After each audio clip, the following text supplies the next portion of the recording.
Assalamu alaikum. My name is Salam Bhatti. I serve as regional guide of New York Metro, and I converted to Islam every single day.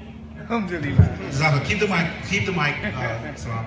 So tell us, in brief, describe for us, paint a picture for those of us who might not have had this opportunity of how this journey came about and how it has affected your spiritual development.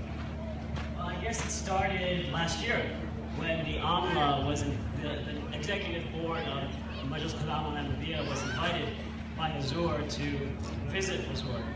And so there was about roughly 30 or 40 of us who had an incredible meeting with Hazoor.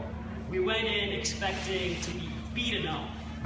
Why is this low? Why is this low? Why aren't you doing this right?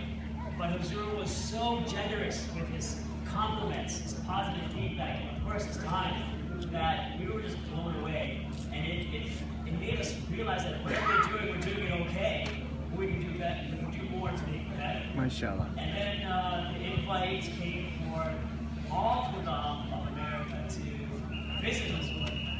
And the offer was like, Labek, we're there, we know what it's like.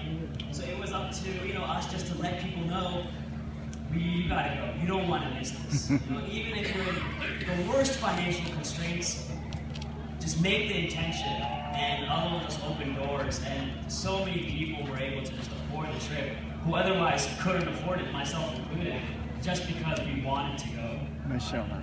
And we went. Jaza'Allah.